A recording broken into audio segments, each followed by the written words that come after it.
In 3840 BCE, Anu, king of the planet Nibiru, inspected the Earth gold mining facilities and the spaceport at Tiahaunacu.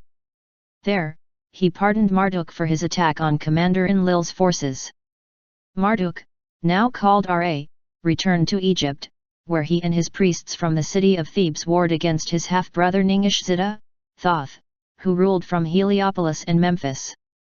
After 350 years of strife along the Nile, Enki, aka Lord of Egypt, Seas, and Africa, ordered Ningishzida to cede Egypt to Marduk.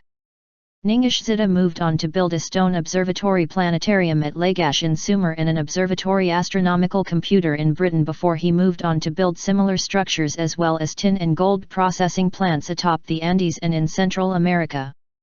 In Britain, around 2900 BCE, he selected a site on the Salisbury Plain to build Stonehenge I, a stone observatory and astronomical computer. Ningishzida, with Middle Eastern and Black Olmec crew from Central America, rebuilt Stonehenge II and III from 2100 and 2000 BCE on the Salisbury Plain in Britain, 80 miles from London, among people who had inhabited the area since 30,000 BCE. Stonehenge I, the most elaborate of 900 ancient stone, wooden and earthen circles in the British Isles, as well as the largest and most complicated one in Europe, adjusts for latitude.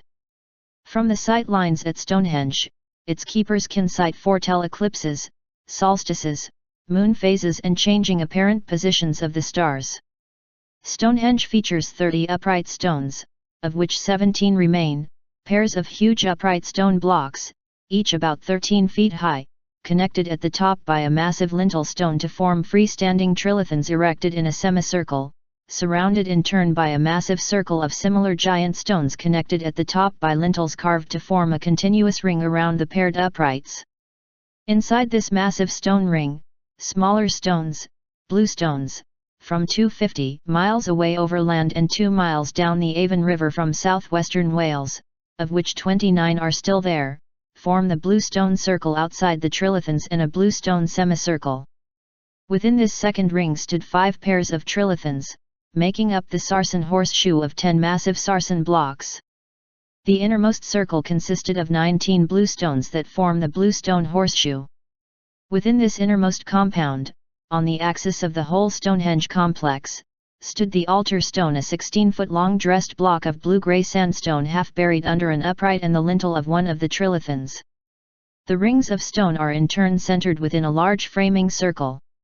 It is a deep and wide ditch whose excavated soil was used to raise its banks and forms an encompassing ring around the whole Stonehenge complex, a ring with diameter 300 feet. A circle of 56 deep pits, aubrey holes, surround the inner bank of the ditch. 2 stones, on opposite sides of the ditch's inner embankment and further down the line, 2 circular mounds with holes in them once held stones akin to the first 2 stones and the 4 called station stones, connected by lines outline a perfect rectangle. The embankment had a wide gap that opened into the concentric rings of stones, holes, and earthworks. The opening in the ditch, oriented northeast, leads to a causeway, the avenue. 2 parallel embankment ditches outline this avenue, leaving a passage 30 feet wide for a third of a mile where it branches northward toward the cursus, an elongated earthwork at an angle to the avenue. The other branch of the avenue curves toward the Avon River. A line drawn through the center of the avenue passes through the center of the circles and holes to form the structure's axis, along which are marker stones, one of which, the heel stone, were placed along the axis. Some of the bluestone semicircles are missing, some lie about as fallen giants. Stonehenge began with a ditch and a berm, an earthen circle with a circumference of 10-50 feet at its bottom, 12 feet wide, 6 feet deep. Digging up 2 raised banks within this outer ring of the circle are 56 pits. Ningishzida left the northeast part of the dirt ring undug as an entrance to the middle of the circle. The 2, now missing, gateway stones that flanked the entrance.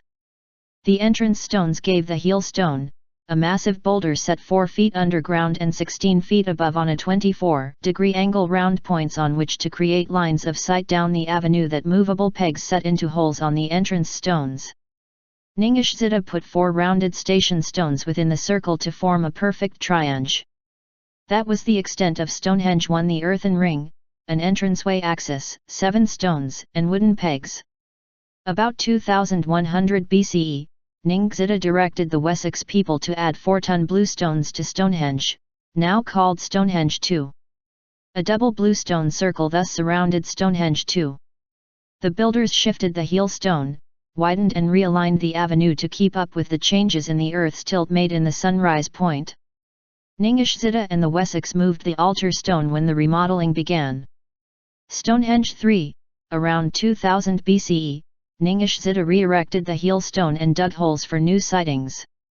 He completely dismantled the bluestone circle of Stonehenge II. With the Anunnaki sonar technology, he brought 77 50-ton sarsen stones from Marlbow Downs, 40 miles away. He incorporated 19 of these bluestones in a new inner oval of stones topped by lintel stones and placed the others bluestones ready to be inserted in holes dug for 2 new circles, not yet completed. He replaced the old entrance stones with 2 huge new ones.